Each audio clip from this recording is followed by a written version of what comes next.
Take, for example, the commonly used economic indicators, which are used by policymakers.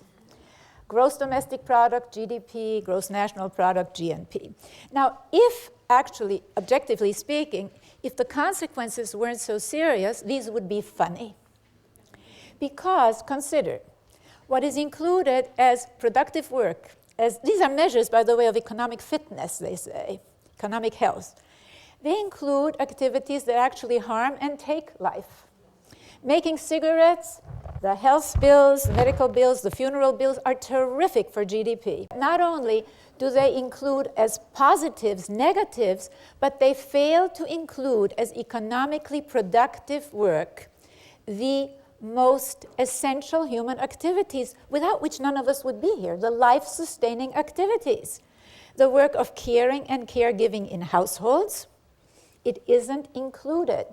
Not only that, the life-sustaining activities of nature aren't there either. The only value that an old stand of trees has is when it's cut. But the fact that we wouldn't be having air to breathe without these old trees, it doesn't figure in. So obviously, we need to change. And by the way, some people are going to say, well, how can you quantify this? You can quantify it to a very large extent. I'll give you one example, the Swiss, which is not exactly the most radical society in the world. They have for years been doing satellite accounts in which they have been measuring the value of the work, the unpaid work in households, mostly, as I said, this women's work.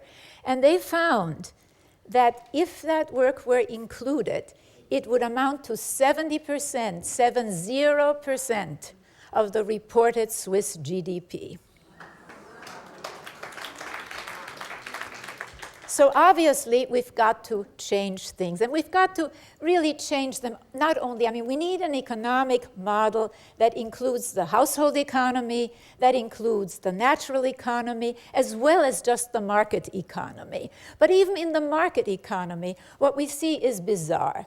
In these United States, for example, people think nothing. Well, see, the professions that don't entail caring and caregiving, engineering, plumbing, uniformly are higher paid than those that do, like childcare, elementary school teaching. That doesn't mean that caring men, it's usually men, aren't plumbers or engineers, but the work of caring and caregiving isn't. So people think nothing of paying a plumber, the person to whom we entrust our pipes, $50 to $90 an hour. But the person to whom we entrust our children, the child care workers, according to the US Department of Statistics, an average of $10 an hour and no benefits. And we insist that the plumber be trained. How could we entrust our pipes to someone who isn't? But we do not insist that all child care workers be trained. So obviously this is not logical, it's pathological.